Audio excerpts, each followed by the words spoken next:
लाडक्या बहिणींनो, खुशखबर खुशखबर खुशखबर. हे बघा, तुम्हाला आता मे महिन्याचे 1500 रुपये सोबत जून महिन्याचे पण 1500 रुपये असे 3000 रुपये वाटप सुरू. हो लाडक्या बहिणींनो, तुम्ही बरोबर ऐकतायत. हे बघा, जसे तुम्हाला 3000 रुपये मार्च आणि एप्रिलचे मिळाले, तसेच मे आणि जूनचे 3000 रुपये आता पुन्हा वाटप. आता महत्वाचं, किती बहिणींना हप्ता वाटप, तर आता ज्या बहिणी पात्र आहेत त्यांनाच जवळपास 1,65,00,000 आकडा आहे काहीतरी. ओके. आणि अपात्र बहिणी ज्या झालेल्या आहेत, ज्यांचा हप्ता बंद झालेला आहे, 81,00,000 बहिणी आहेत. म्हणजे ज्या बहिणी पात्र आहेत त्यांच्या खात्यामध्ये मे आणि जूनचे 3000 रुपये वाटप. आता महत्वाचं, तुम्हाला जरी 3000 रुपये पाहिजे असतील तर हा व्हिडिओ पूर्ण बघा, कारण हा व्हिडिओ पूर्ण बघितल्यावरच तुमच्या खात्यामध्ये हप्ता वाटप. ओके बहिणींनो, तर लक्षपूर्वक बघा मी काय सांगत आहे. तसेच महत्त्वाच्या अपडेट देखील आलेल्या आहेत आजच्या लाडकी बहीण योजनेसंदर्भात. आज काय नवीन अपडेट आलेले आहेत, त्या अपडेट पण जाणून घेणं फार गरजेचं आहे. बघा आता संपूर्ण माहिती. चला आता समजून घेऊया आपण संपूर्ण माहिती. 3000 रुपये वाटप संदर्भात. हे बघा, आता एक गोष्ट इथे लक्षात ठेवा. मी आता काही तुम्हाला पॉईंट सांगत आहे, ते पॉईंट लक्षात ठेवा. एक, तुमचं आधार कार्ड बँकेशी लिंक आहे का, पहिले हे बघा.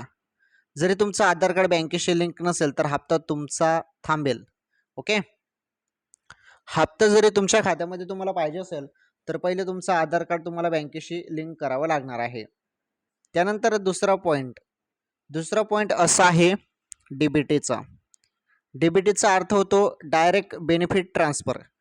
म्हणजे डायरेक्ट तुमच्या जे हप्त्याची रक्कम आहे, म्हणजे जे योजनेचे पैसे असतात, हप्ता असतो, तो खात्यामध्ये जमा डीबीटी मार्फत होत असतो. म्हणून डीबीटी ॲक्टिव्ह असणं गरजेचं आहे.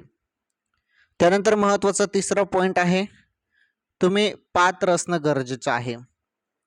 चौथा पॉईंट असा आहे, तुम्ही निकषात बसणं गरजेचं आहे. आता 4 चाकी वाहन असेल, 2 योजनेचा लाभ घेत असाल, 2.5 लाखपेक्षा उत्पन्न जास्त असेल, इन्कम टॅक्स भरणारे, सरकारी कर्मचारी, तर अशा बहिणींना हप्ता बंद करण्यात आलेला आहे. 5वा पॉईंट, पात्र असणे गरजेचे आहे. महत्वाचं आता समजून घ्या. आता तुमचं उत्पन्न 2.5 लाखपेक्षा कमी पाहिजे. ओके, हा महत्वाचा पॉईंट आहे. कारण ही योजना गरीब महिलांसाठी काढलेली योजना आहे आणि यामधून आता भरपूर बहिणींना अपात्र देखील हप्ता बंद करण्यात आला आहे. आपण बघितलंच मागच्या वेळी. चला तर मग ही माहिती, बेसिक माहिती तुम्हाला द्यायची. आता महत्वाचं, आज काय आलं नवीन अपडेट अशी आहे की काही बहिणींनी KYC केली नाही पात्र असून.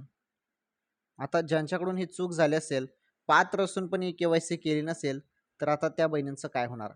इथे मुख्यमंत्री साहेबांनी पण म्हटलं की जरी ज्या बहिणी पात्र असून KYC केली ना, तर त्यांना आम्ही संधी देऊ शकतो, असं देखील बोलण्यात आलंय. हा, अजून एक महत्वाचं, ज्या बहिणी अपात्र झाल्या आणि ज्यांना जेवढे पण हप्ते मिळाले, 22 हप्ते मिळाले असतील, तर ते 22 हप्त्याचे जेवढे पण पैसे आहेत, रक्कम आहे, ती रक्कम त्यांच्याकडून वसूल केली जाणार नाही. ओके, वसूल नाही.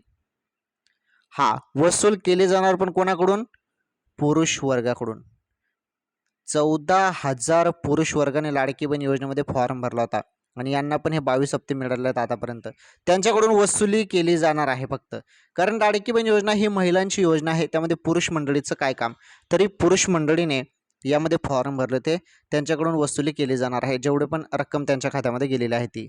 आता महत्त्वाचं समजून घेऊया आपण. 23वा प्लस 24वा हप्ता म्हणजे मे आणि जूनचा हप्ता, या 2 महिन्याचे 3000 रुपये संदर्भात आपण अपडेट बघत आहोत. ती अपडेट आता नीटपणे समजून घ्या. हे बघा, बोलले तर जात आहे की या 2 महिन्याचे 3000 रुपये मागच्या वेळी जसे आले तसे तुमच्या खात्यामध्ये जमा होतील. परंतु यामध्ये केवढा दम आहे, केवढं खरं आणि केवढं खोटं, ते पण समजून घेणं फार गरजेचं असतं. हे बघा, नियमानुसार दर महिन्याच्या 10 तारखेला हप्ता येऊन जायला पाहिजे. ओके, मागच्या वेळी अपडेट असे आली की 10 जूनच्या पहिलेच हप्ता जमा होऊन जाईल, परंतु हप्ता अजून आला नाही. आता महत्त्वाचं 3,000 रुपये चर्चा पुन्हा सुरू झाली. जसं मार्च आणि एप्रिलचा हप्ता आला, खरंच 3,000 रुपये मिळणार का? तर याचं उत्तर आहे नाही. हा, जरी द्यायचं असेल तर अधिकृत माहिती येईल, परंतु आता सध्या तरी कुठलीही अधिकृत माहिती नाही, त्यामुळे आपण नाही म्हणू शकतो. हा, मिळेल हप्ता तुम्हाला, पण फक्त मे महिन्याचा 1,500. ओके, 1,500 रुपये मिळेल. मग हे कधी मिळेल हे पण तुम्हाला सांगून देतो. हे बघा, जवळपास आता अपडेटनुसार बोललं जात आहे की 12 ते 15 जून दरम्यान तुमच्या खात्यामध्ये हमखास 100% हप्ता जमा होऊ शकतो असं बोललं जात आहे. कारण महिन्याच्या सुरुवातीलाच हप्ता येऊन जातो, म्हणजे मागील महिन्याचा जो काही हप्ता असतो तो पुढील महिन्याच्या सुरुवातीलाच येऊन जातो. त्यामुळे 10 तारखेच्या पहिलेच हप्ता देऊन द्यायला पाहिजे. ठीक आहे, अपडेटनुसार आपण बघू, 12 ते 15 जून ही तारीख बोलली जात आहे. तसेच अजून जी आर येऊ द्या, जी आरमध्ये किती निधी मंजूर होऊन येतो. जरी निधी 2 महिन्याचा मंजूर होऊन आला तर मग समजून जायचं की तुम्हाला 3,000 रुपये मिळतील. आणि फक्त निधी एकच महिन्याचा निधी आला तर मग फक्त तुम्हाला मे महिन्याचे 1,500 रुपये वाटप होईल. आलं तुमच्या लक्षात? तर असं आहे ते. आता इथे एक गोष्ट अजून सांगतो तुम्हाला. तुम्ही एक काम करा, मेसेजकडे आता लक्ष ठेवा, कारण अचानकपणे हप्ता तुमच्या खात्यामध्ये जमा होणार आहे. कारण आता वेळ झालेला आहे. काय होतं की ज्या महिन्याचा हप्ता आहे त्या महिन्यात नाही येतात, त्याच्या पुढील महिन्यात हप्ता येतो. मे महिन्याचा हप्ता तुम्हाला जून महिन्यात दिला जात आहे. त्यामुळे आता जून महिना सुरू झालेला आहे आणि या जून महिन्यात आता कोणत्याही क्षणी सांगता येत नाही, पुढील 10-20 मिनिटात नाही तर पुढील 1-2 तासामध्ये किंवा 1-2 दिवसानंतर, सांगता येत नाही केव्हा पण तुमच्या खात्यामध्ये रक्कम हप्ता जमा होणार आहे लाडक्या बहिणींनो. तो म्हणजे 23वा हप्ता, मे महिन्याचा हप्ता, मागील महिन्याचा हप्ता. मोबाईलच्या मेसेजकडे लक्ष ठेवा. जरी तुमचा मोबाईल नंबर बँकेशी लिंक असेल तर तुम्हाला डायरेक्ट मेसेज येतो, बरोबर ना बहिणींनो? आणि एक गोष्ट पुन्हा सांगतो की आपल्या चॅनलचे रेग्युलर व्हिडिओ बघत राहा, कारण तुम्हाला इथे जी नवीन अपडेट असते ती लगेच पाहायला मिळत असते. त्यामुळे तुम्ही सबस्क्राईब करा, लाईक करा, व्हिडिओला सबस्क्राईब करून घ्या चॅनल, कारण तुम्हाला खरी माहिती, सत्य माहिती फक्त आपल्या चॅनलवर पाहायला मिळत असते. ते पण एकदम सिंपल, सोप्या भाषेमध्ये, तुम्हाला समजेल त्या भाषेमध्ये संपूर्ण माहिती मी सांगत असतो. आता कशी माहिती तुम्हाला सांगितली मी, एकदम तुम्हाला समजेल त्या भाषेमध्ये सांगितली, बरोबर ना बहिणीनो? आणि हे चॅनल तुमचं चॅनल आहे, लाडक्या बहिणींचं चॅनल आहे, आणि इथे फक्त लाडकी बहीण योजनेबद्दलच अपडेट पाहायला मिळते. त्यामुळे चॅनल तुमचं आहे तर सबस्क्राईब करून घ्या ना. चला ठीक आहे, भेटू आपण लवकरच पुढील व्हिडिओमध्ये नवीन अपडेट, नवीन माहितीसोबत.